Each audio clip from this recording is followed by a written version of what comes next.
Hello and happy Monday, Bryant University. Welcome to another episode of Lunch with Liam. I am Liam Hillary, a career coach in the Amica Center for Career Education, and today we'll be having yet another great conversation about a career topic while I eat lunch.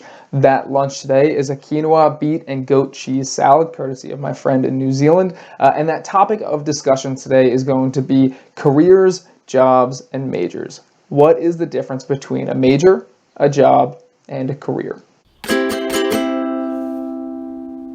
Your major is your primary academic pursuit during your time at Bryant University. It is where you will be spending the most amount of time in the classroom. It is where you will dedicate the most amount of time outside of the classroom studying. It's the content area in which you're deciding to become an expert in. But it doesn't necessarily have to align with your career. You can choose to study something but then maybe choose to go and pursue a different line of work. So while in an ideal world they're interrelated, you will study in the classroom and then go on to do that as your job, as your career, it doesn't necessarily have to be the case.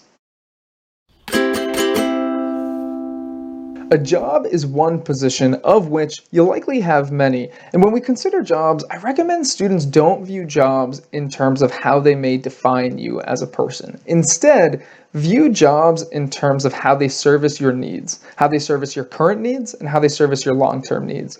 Because some positions may just be that job that you need in that moment to help with whatever you have going on in your life at that time. Whereas other jobs may be specifically focused on servicing your long-term goals.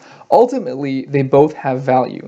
Your long-term career goals, though, happen over the course of time. And that's what we're talking about when we say career. Career is long-term. It starts now and continues for the rest of your life. And there are a lot of stops along the way, a lot of different jobs. There may be also different twists and turns. You may make a career change. You may move into a different industry. The idea is that it's an ongoing process, even for those people who have a long-term vision, who have a goal towards the end. Once you reach that goal, you're still feeding into your career. So when we view career, it's all about long-term development, continuing to grow, and to grow with career as opposed to towards it or against it. Now you know the difference. A major is an academic study, a job is a single position, and a career is a long-term process. If you'd like to explore these more, shoot me an email at lhillary@bryant.edu. Also follow us on Instagram at Bryant Career, and tune in next week for another Lunch with Liam. Have a great week, Bryant.